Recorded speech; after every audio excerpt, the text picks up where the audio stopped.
The salt air in Incheon didn't smell like freedom. It smelled of rotted fish and industrial grease. Nia Okafor adjusted her grip on a splintered wooden crate, her muscles screaming in a language she hadn't yet learned to speak.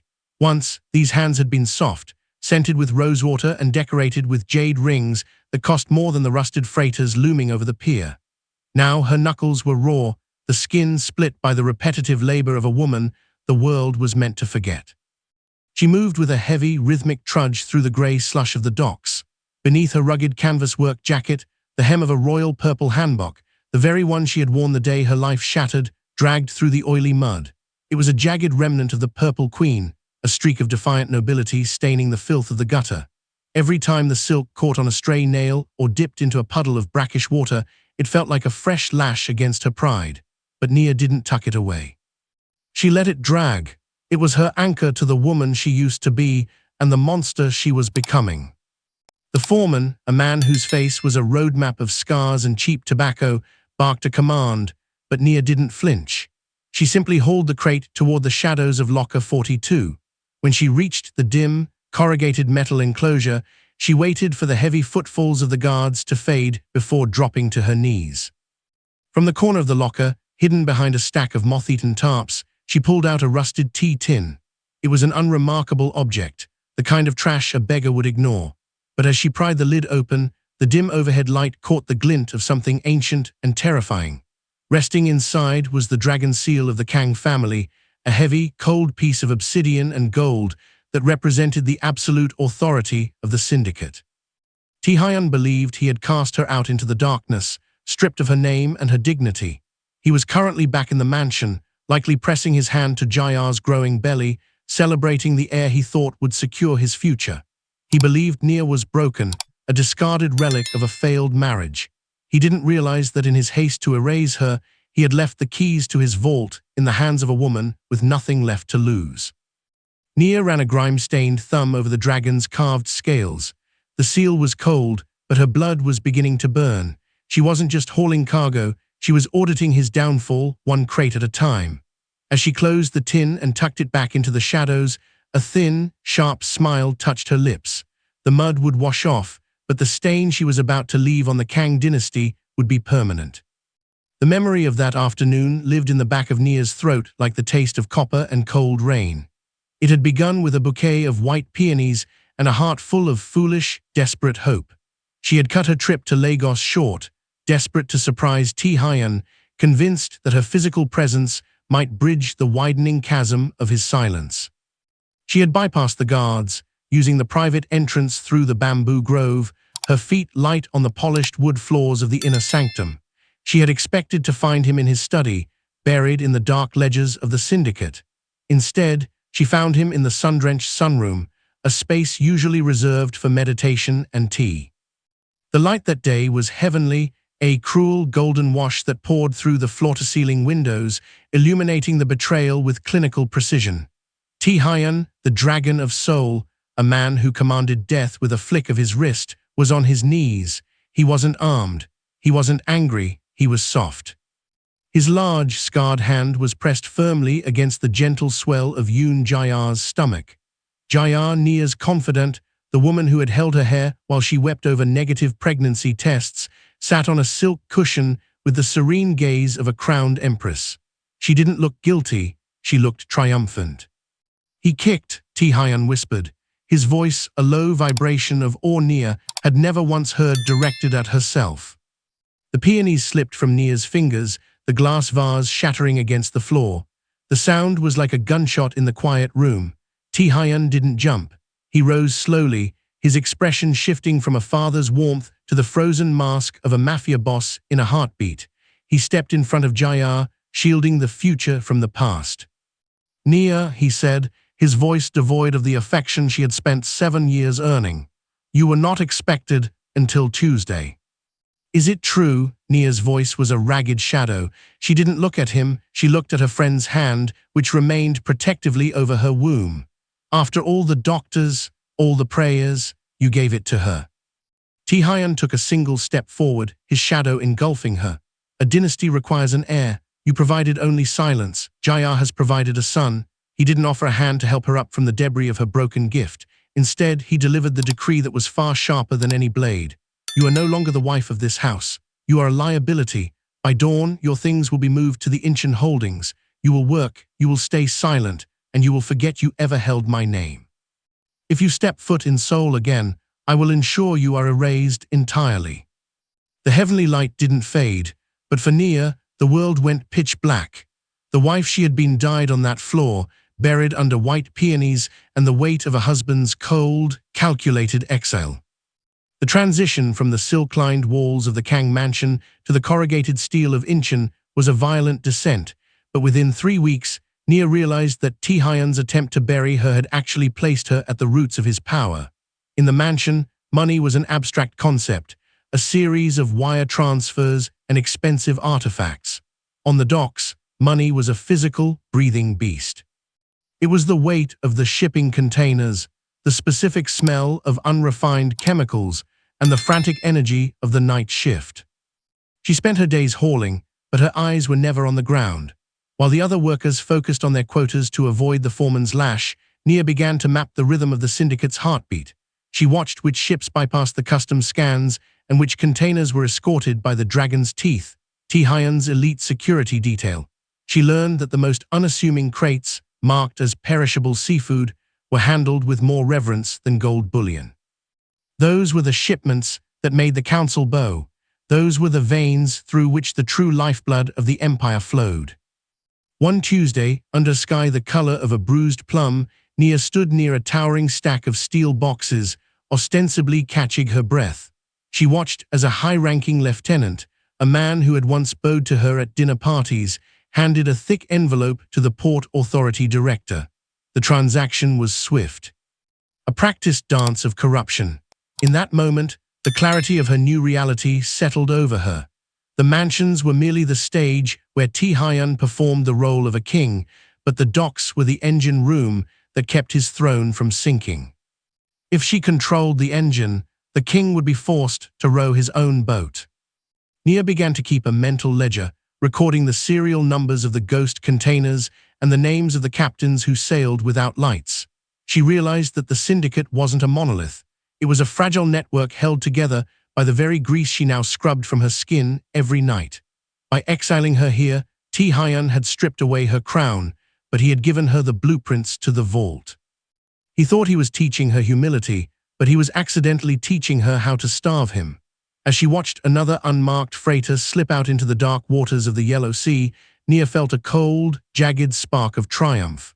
The underbelly wasn't a place of shame, it was a strategic vantage point, and from the mud of Incheon, she could finally see exactly where to cut. The roar of the docks usually drowned out the sound of the world, but the arrival of the white Mercedes Maybach was a silent, predatory intrusion. It glided through the grime like a swan in a sewer, its pristine paint job a deliberate insult to the grey sludge of Incheon. Nia didn't stop her work.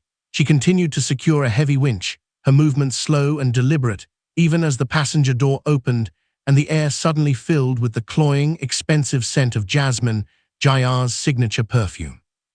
Jaya stepped out, her hand resting with theatrical grace upon her abdomen, which was now prominently silhouetted against a cream-colored silk gown. She looked like a goddess of fertility descended into the underworld. She didn't speak at first. She simply stood there, watching Nia wipe a smear of black grease across her forehead with a scarred hand. "You look tired, Nia," Jaya said, her voice a soft purr that carried over the clatter of the cranes. Taehyun asked if I wanted a new gardener for the nursery. I told him I wanted to see for myself if you were still functional. Nia finally looked up, her gaze flat and unblinking. She didn't bow, she didn't retreat. She simply leaned against a rusted shipping crate, the rough metal biting into her back. "The air is thick with salt today, Jaya. It's bad for the complexion. You should be careful." Jaya let out a sharp, tinkling laugh. "Always so concerned with the details. That was your problem, wasn't it? You focused on the ledgers while I focused on the man. Now I have the man, the child, and the empire. And you have a locker and a quota." She stepped closer, her eyes flashing with a cruel, triumphant light. "I wanted you to see the ring he gave me this morning. He said a woman who carries a prince should wear the sun." She held up her hand, a massive yellow diamond catching the weak light. Nia didn't look at the stone. Her eyes were fixed on the heavy transport truck idling 20 yards behind Jayar's limousine. It was truck 709, destined for the council's private port in Busan. 10 minutes ago, while the guards were distracted by the arrival of the new mistress, Nia had used the dragon seal to authorize a cargo swap. The royal-grade electronics that was supposed to be in that truck, Taehyun's peace offering to the Mafia Council, were now hidden in a derelict warehouse. The truck behind Jayar was currently filled with 3 tons of industrial scrap metal and salted fish. "It's a beautiful ring," Nia said, her voice devoid of envy. "I hope it stays bright." "Oh, it will," Jayar sneered, turning back toward her car. "Enjoy the mud, Nia. It suits you better than purple ever did." As the limousine pulled away, followed closely by the truck full of garbage, Nia stood in the settling dust. She didn't feel the sting of the insults. She only felt the rhythmic pulse of the countdown she had just begun. Jayar had come to flaunt a pregnancy, unaware that she had just escorted the beginning of Taehyun's bankruptcy out of the gates. Nia picked up her wrench, a ghost of a smile tugging at the corners of her mouth. The sun was indeed bright, but it was about to set on the house of Kang. In the wake of Jayar's departure, the docks returned to their grueling, rhythmic roar, but the atmosphere had shifted for Nia. To the guards and the foreman, she was merely a shadow in a stained jacket, a fallen woman whose spirit had supposedly been crushed under the weight of manual labor. They stopped watching her. They stopped lowering their voices when she passed. This was their greatest mistake. They treated her as if she were invisible, forgetting that a ghost sees everything. Nia spent her nights not in sleep, but in a state of cold, clinical observation. Armed with the knowledge that the engine room of the Empire was located here, she began her silent audit. She didn't need a computer or a ledger. She had a mind trained by years of managing the Kang family's high society reputation, a task that required a sharper eye for detail than any accountant. Every time a cargo ship docked, Nia was there, tucked into the dark crevices between shipping containers. She memorized the manifests pinned to the clipboards of distracted foremen. She noted the specific markings on the crates from the golden triangle, small red triangles that indicated the purity of the narcotics hidden within. She tracked the frequency of the ghost runs, the high-speed transit boats that left the harbor at 3:00 a.m., always heading toward the same coordinates in the international waters of the Yellow Sea. She was mapping the skeleton of Taehyun's power. She identified the quarterly weapons shipments destined for the Philippine insurgents and the monthly tribute of untraceable diamonds arriving from Antwerp. By the end of the second week, Nia had reconstructed his entire fiscal year. She knew his projected profits, his overhead for bribes, and most importantly, the razor-thin margins he was operating on to fund the lavish lifestyle Jayar now demanded. Taehyun was overextended. He was gambling on the success of the upcoming autumn shipments to settle the debts he owed to the council's elders. He believed his secrets were locked behind encrypted servers and blood-bound loyalties, never imagining that his discarded wife was standing in the rain, mentally highlighting every vulnerability in his armor. One night, as Nia crouched behind a stack of lumber, she watched a crane lift a container marked with the personal crest of the council leader. She closed her eyes, visualizing the entire network, a massive, intricate web of greed. In her mind's eye, she didn't see a map. She saw a blueprint for a controlled demolition. She wasn't just a laborer anymore. She was an auditor of sins, and she had just finished the final page of his report. Taehyun's empire wasn't built on stone. It was built on a series of predictable movements, and Nia now held the rhythm of his heart in the palm of her hand. The ocean was a vast, indifferent ledger, and Nia had just struck through its most important line. It happened on a night when the fog was so thick it swallowed the lighthouse beams, a perfect shroud for the disappearance of the Blue Dragon freighter. To the world, it was a tragedy of navigation, a rogue wave, or a mechanical failure. To Taehyun, it was a catastrophic hemorrhage. Nia stood at the edge of the pier, the freezing spray of the Yellow Sea misting her face as she watched the frantic activity at the syndicate's command center across the harbor. The Blue Dragon had been carrying more than just the council's tribute. It held the seasonal hush money for the regional governors and the black market tech promised to the Russian distributors. By leaking the ship's exact coordinates and the timing of its ghost run, to a rival maritime faction, disguised through a series of untraceable, low-frequency bursts. Nia had ensured the vessel never reached its destination. The fallout was immediate and cold. From her vantage point in the shadows, Nia watched as black sedans began to swarm the port. The council elders had arrived. These were men who didn't care for excuses or the whims of the sea. They cared for the reliability of their investments. Through the open window of a nearby warehouse, she heard the muffled, furious roar of a lieutenant being disciplined. The aura of invincibility that had always surrounded Kang Tae-hyun was beginning to crack. By morning, the whispers among the dockworkers had turned into a low hum of anxiety. The dragon had missed a heartbeat.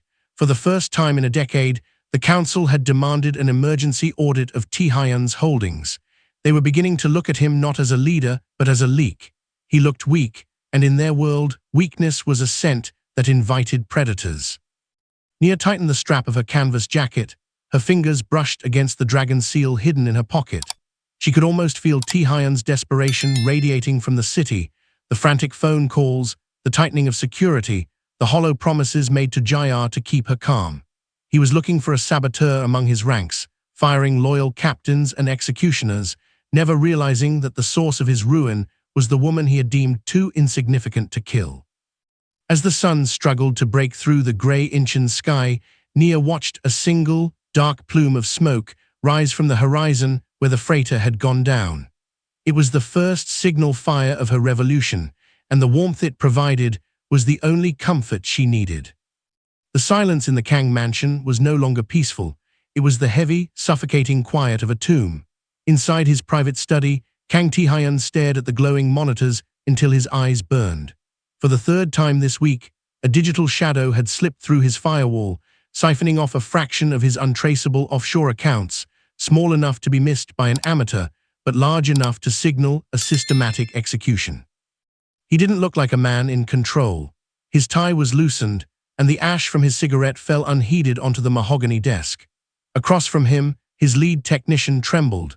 The money wasn't just disappearing, it was being rerouted through a labyrinth of shell companies in Lagos and Hong Kong, moving with a sophisticated grace that suggested a deep, intimate knowledge of the syndicate's financial architecture.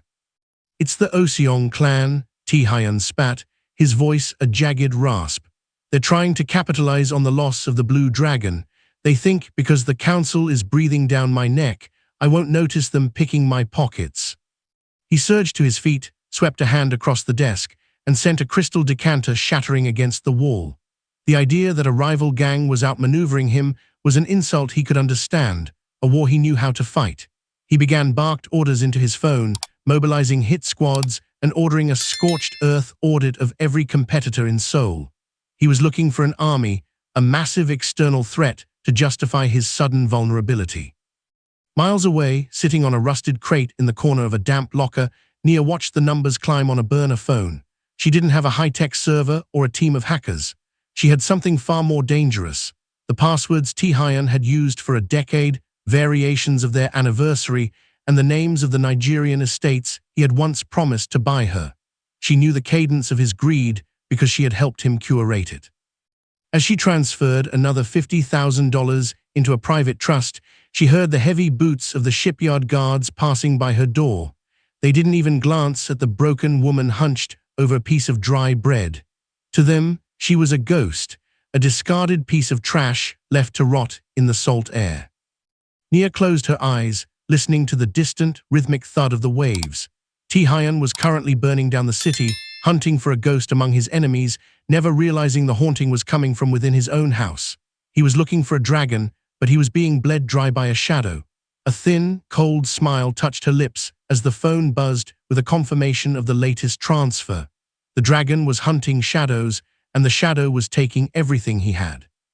The air in the Grand Council chamber was thick with the scent of aged cedar and impending death. For the first time in his life, Kang Tae-hyun did not sit at the head of the table. He stood in the center of the room, stripped of his usual armor of arrogance.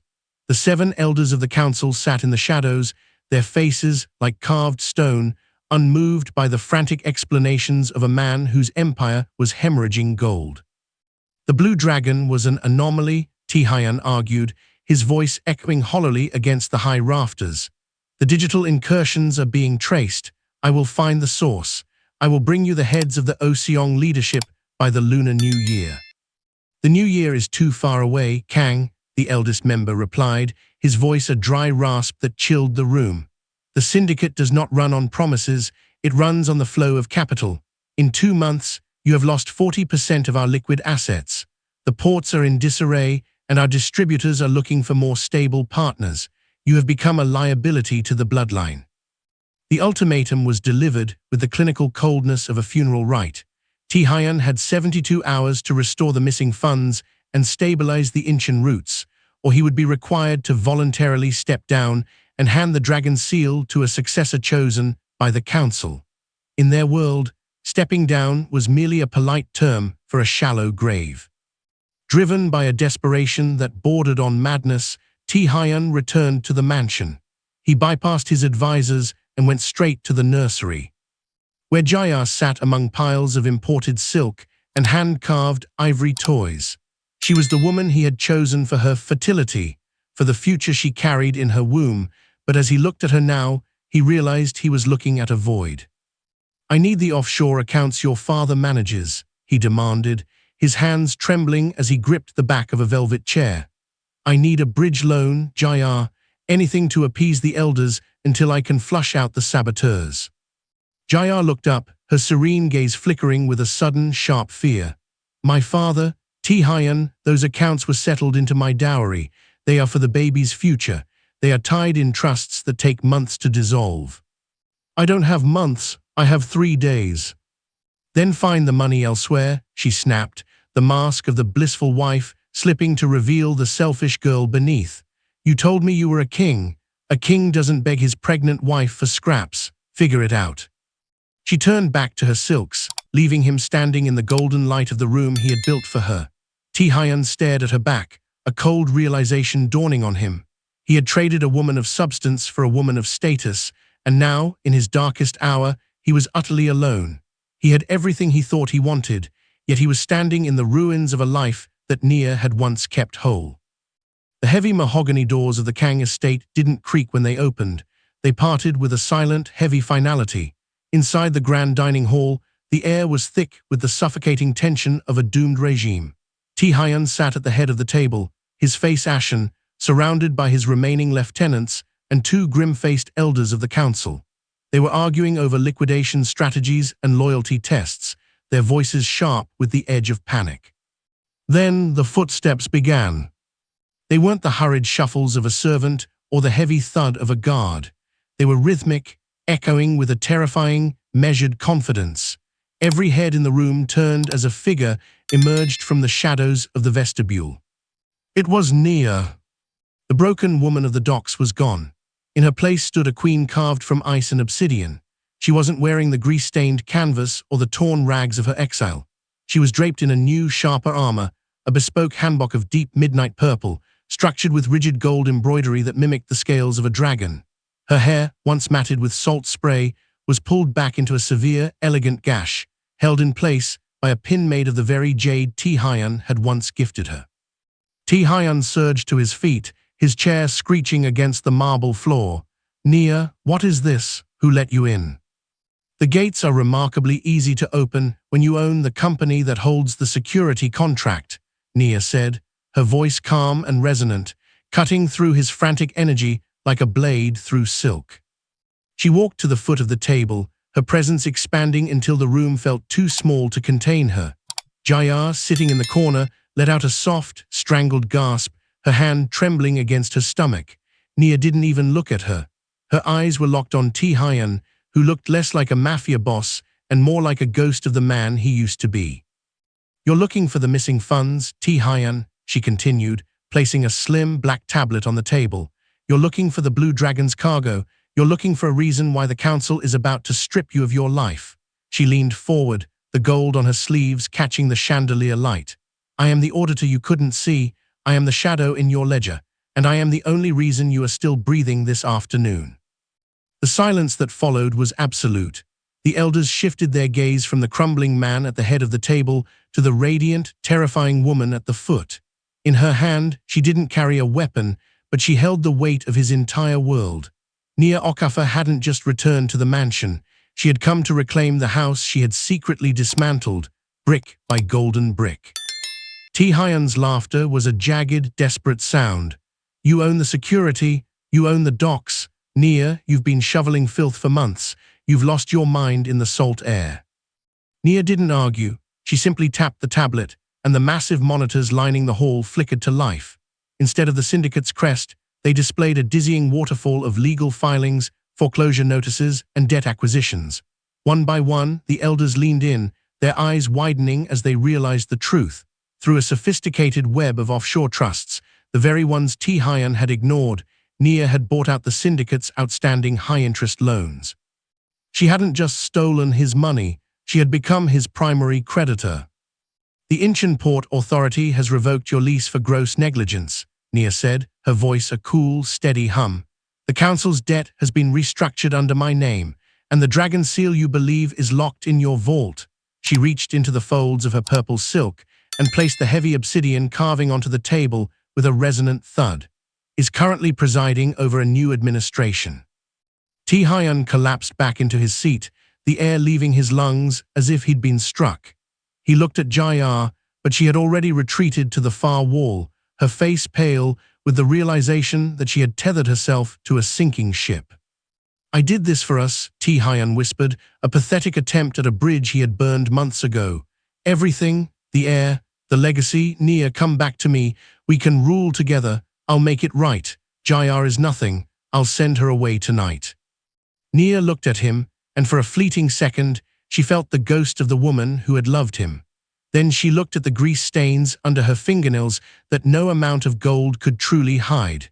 She remembered the heavenly light in the sunroom and the flowers on the floor. I didn't come back to be your wife, Taehyun, she said, her voice dropping to a whisper that carried more power than a scream. I came back because you told me to know my place. I simply decided that my place was at the head of this table.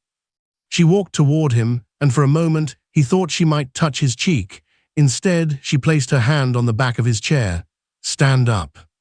It wasn't a request, it was a decree. With the elders watching in silent, terrifying approval, Taehyun slowly rose, his knees shaking. He stepped aside, a man without a country, without a name, and without a future. Nia smoothed her purple skirts and sat down. The chair was cold, but she was colder. She looked at the council elders and nodded once. The transition was complete. She didn't look back as the guards escorted Taehyun and a weeping Jaya toward the service entrance. The dragon had fallen. Long live the queen.